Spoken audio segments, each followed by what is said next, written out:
Hello, you are welcome once again to my channel.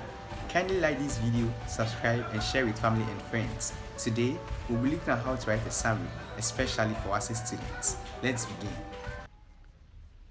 Summary. The purpose of a summary is to get the reader a clear picture of the original passage by highlighting main and important points without giving details or examples.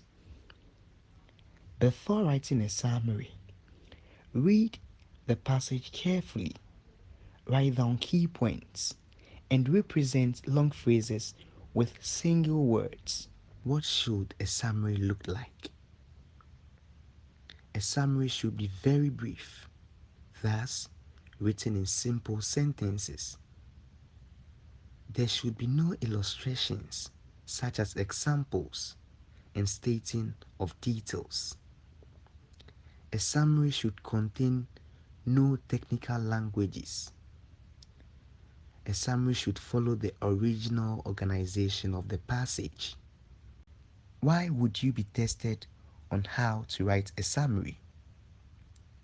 To check your tendency to extract essential information from any passage or text you read. To check your ability to read and understand a passage. What's the problem students face?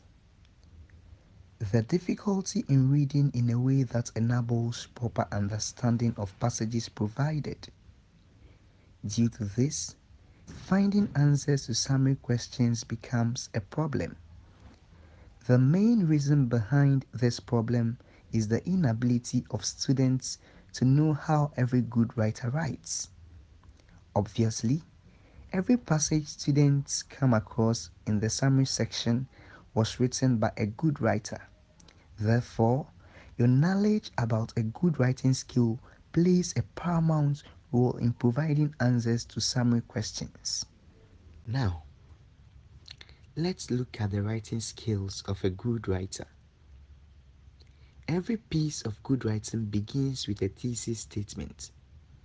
The thesis statement tells you what the whole passage is going to be about. The thesis statement tells you whether the passage is about religion, politics, education, or corruption. The thesis statement reveals the particular aspects of the issue the writer is interested in. So quickly, you get to know if it's about causes, reasons, solutions, effects, advantages, benefits, disadvantages, or features, and so on. The thesis statement is mostly found in the first paragraph or early stages of the first paragraph. Having identified the thesis statement, everything becomes easy. Subsequent paragraphs in a passage discuss different aspects of the subject matter stated earlier in the thesis statement. Mostly, each paragraph is dedicated to one aspect introduced by a topic sentence. About 2/3 of the paragraph is purely an explanation of the topic sentence.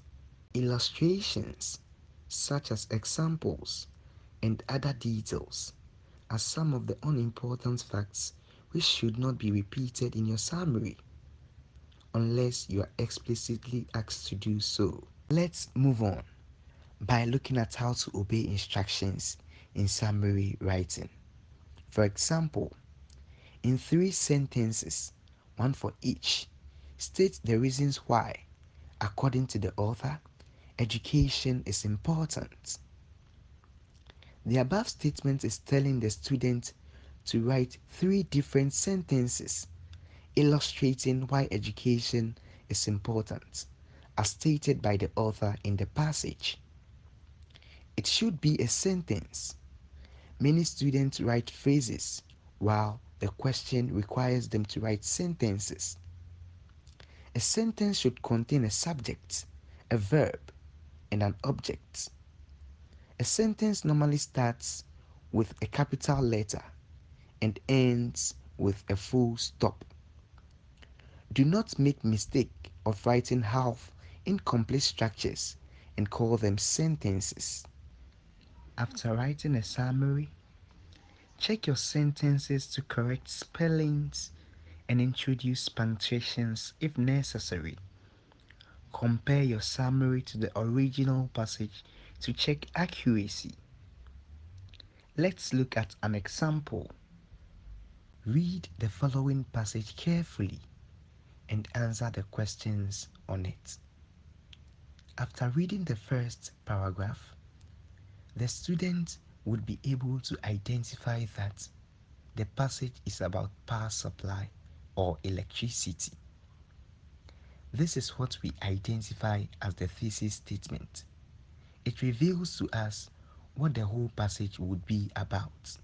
The second and third paragraphs continue to give us details of the importance of electricity.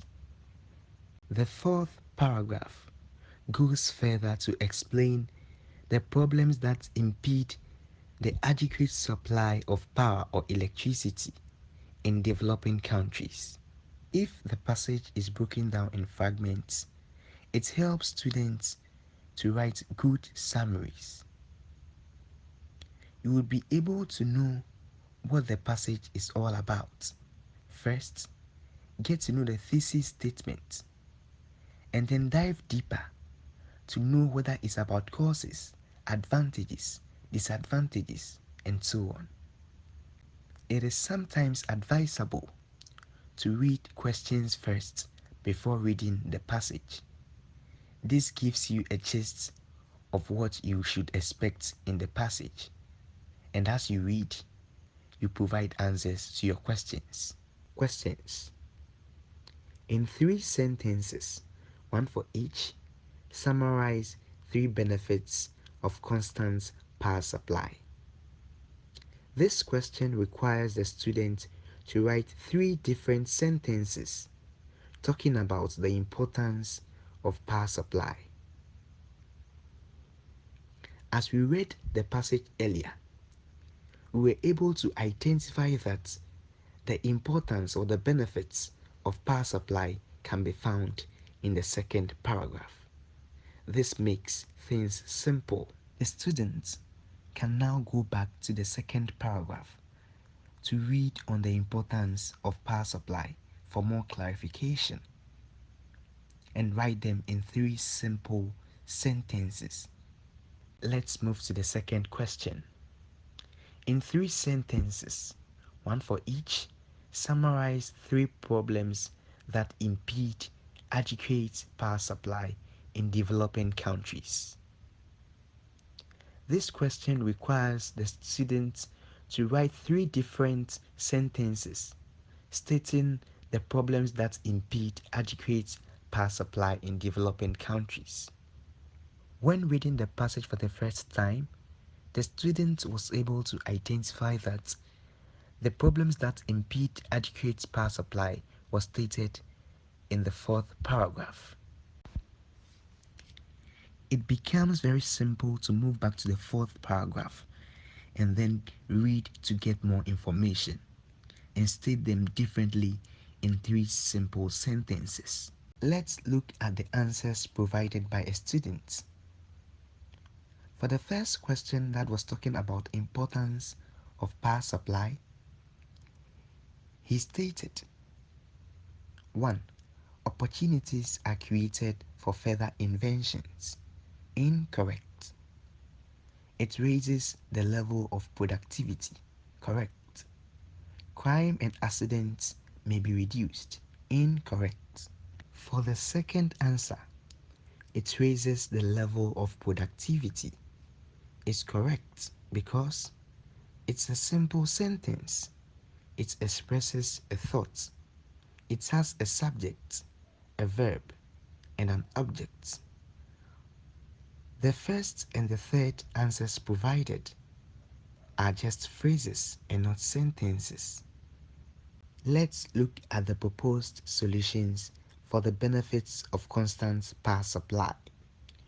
1. Constant power supply raises the level of productivity. 2. Constant power supply creates opportunities for further interventions. 3. Constant sparse supply makes life colorful. Proposed solutions for the problems that impede adequate power supply. 1. Corruption impedes adequate power supply. 2. Lack of good maintenance culture impedes adequate power supply. 3. Shortage of expertise impedes adequate power supply. The above stated answers are correct because they are simple sentences. They contain a subject, a verb, and an object. They are extracted from the passage. Students are not allowed to state anything outside the passage. If students tackle summary questions this way, they'll make good marks in this section. I hope you had an amazing time. I'll see you next time in my next video. Bye.